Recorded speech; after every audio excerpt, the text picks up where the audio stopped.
This is a 2019 Jeep Grand Cherokee. It's getting oil change.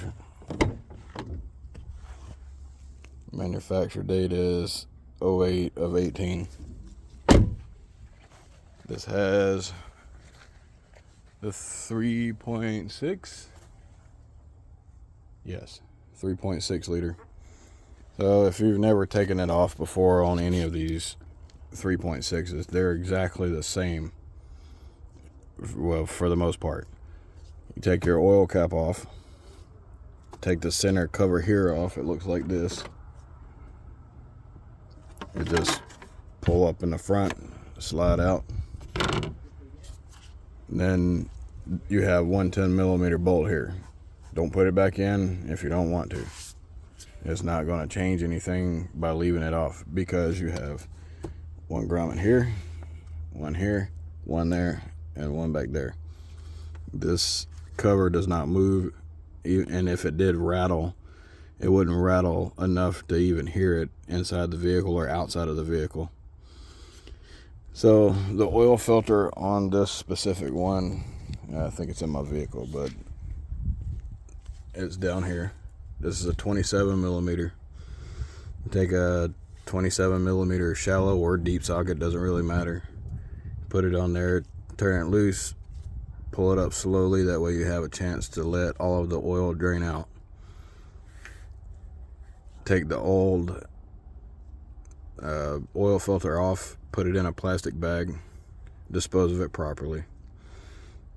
Put the new one back in, and then put new O-rings on. Oh, no, there's the oil filter right there.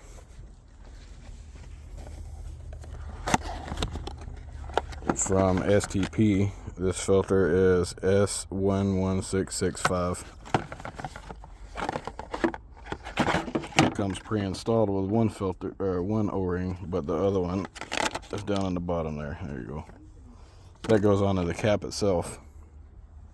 Make sure to lubricate this O-ring when you get it put on.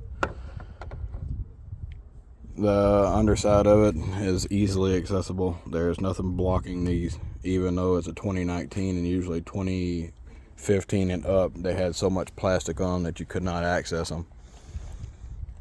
Which, that's the way that everything is under the hood. Simply, I can show you here. This is the front of the engine. All of the rest of that's plastic. Oh, I lied. The front of the engine's a bit further back. It's here. So you've got 10 to 12 inches worth of plastic in front.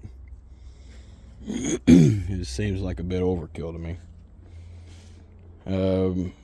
I've not looked up the capacity of this yet, but I would assume that it is around 6 quarts, probably 5.5 quarts. I will look at everything else while I'm here, including the condition of the belt, because I'm sure it's not been replaced. This does require R1234YF refrigerant, so I'm not going to be checking that, simply because I don't have the gauge for that anymore. The belt diagram, in the event that you can't find one.